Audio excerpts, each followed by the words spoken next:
বিএনপির ভারপ্রাপ্ত চেয়ারম্যান তারেক রহমান ও তার শোক সন্তপ্ত পরিবারের প্রতি সমবেদনা জানিয়েছেন জামাত ইসলামীর আমির ডাক্তার শফিকুর রহমান। সন্ধ্যায় গুলশানে বিএনপির গুলশান কার্যালয়ের সামনে শোক বইয়ে স্বাক্ষর করেন তিনি। এর আগে দিনভর বিভিন্ন রাজনৈতিক দল ও সামাজিক সংগঠনের প্রতিনিধিরা আসেন গুলশান কার্যালয়ে। তারেক রহমানের নেতৃত্বে স্বাধীনতা, সার্বভৌমত্ব ও গণতন্ত্র প্রতিষ্ঠার পথে এগিয়ে যাবে বাংলাদেশ, এমন মন্তব্য করেছেন দলটির মহাসচিব মির্জা ফখরুল ইসলাম আলমগীর। দেখুন ইফতেখার রেজার রিপোর্ট। বিএনপির গুলশান কার্যালয়ে বেগম খালেদা জিয়ার স্মরণে অনুষ্ঠিত হয় দোয়া মাহফিল।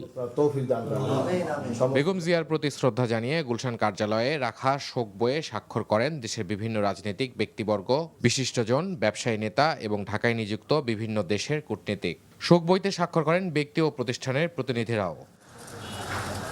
বেগম জিয়ার শোক বইতে স্বাক্ষর করতে এসে অনেকে আবেগাপ্লুত হয়ে পড়েন। তৃতীয় দিনের মতো বেগম জিয়ার প্রতি শ্রদ্ধা জানিয়ে শোক বইয়ে স্বাক্ষর করতে এসে সাবেক প্রধানমন্ত্রী বেগম খালেদা জিয়ার সাথে নিজেদের বাস্তব অভিজ্ঞতার কথা জানান তারা। বলেন, বেগম খালেদা জিয়া ছিলেন ধৈর্যশীল, ব্যতিক্রমী একজন রাষ্ট্রনায়ক।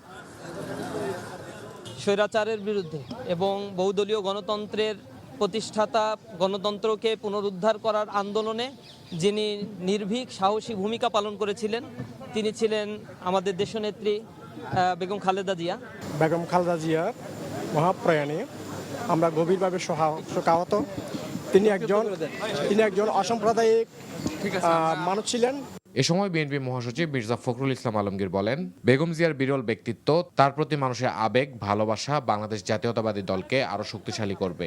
তার চলে যাওয়ার মধ্য দিয়ে দেশের মানুষ গণতন্ত্রকে প্রতিষ্ঠার দিকে যে কর্তব্য পালন করা, সেই কর্তব্য তারা পালন করবে এবং আগামী নির্বাচনকে সুষ্ঠু, অবাধ, নিরপেক্ষ করে এই দেশের পক্ষে যে শক্তি আছে বাংলাদেশ জাতীয়তাবাদী দল, সেইটাকে তারা বিজয়ী করবে বলে আমি মনে করি। তিনি গণতন্ত্র পুনঃপ্রতিষ্ঠা এবং মানুষের নাগরিক অধিকার প্রতিষ্ঠার জন্য আজীবন লড়াই করে গেছেন। সেই লড়াই করতে করতে তার শেষ জীবনটা অত্যন্ত বেদনাদায়কভাবে জেলে একাকিত্বে কেটেছে। এই সময় যারা দেশ শাসন করেছেন তারা তার সাথে অমানবিক আচরণ করেছেন। মহান রাব্বুল আলামিনের দরবারে দোয়া করি, আল্লাহ তার বান্দির উপরে রহম করুন এবং জান্নাতের সর্বোচ্চ দরজা তাকে দান করুন। এ সময় তারেক রহমানের নেতৃত্বে দেশের গণতন্ত্র ও সার্বভৌমত্ব শক্তিশালী হবে বলে আশা প্রকাশ করেন বিএনপি মহাসচিব। Iftekhar Reza, NTV news, Dhaka.